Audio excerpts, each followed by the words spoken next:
if I can make a quick segue, recent research out of Oxford University showed about 50% of people's happiness is due to the quality of their social relationships.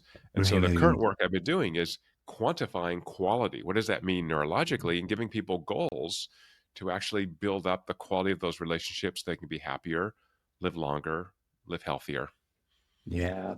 How about that I for a love that. crazy segue? Wow, what the heck happened there? No, no, let's keep going. I love rabbit holes. Let's keep going. Yeah. So that's super interesting, like quality. Like, let's keep going with that because Yeah. I'm really interested because I love that you picked up that thing of like, okay, well, quality is a word, but what's the meaning behind that? Because there must be many different facets or levels of depth or meaning behind the word quality. It means different things to different people.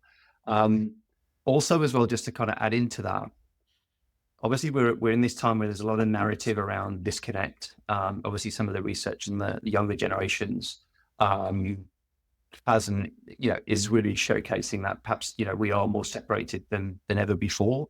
Obviously, COVID was a very significant moment in time for that, and obviously social media, digitalization, etc.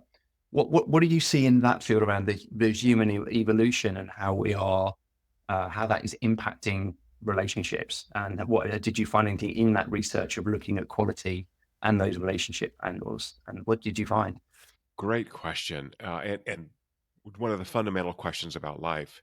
So we do know that happy people live longer and they're less likely to get sick. So we should Usually, focus on happiness. Um, happiness. one of the major factors that affects our happiness, as you said, is the interactions we have with other people. So this may be very bad news for listeners. Your brain is a very lazy organ. It takes so much energy to run your brain that it just wants to idle most of the time. So when we identified this social emotional evaluation network, which I've called immersion, which is a combination of neuroelectrical signals primarily associated with dopamine and oxytocin that you mentioned earlier, Mm. about it's really about being present and being emotionally open. That's what this does.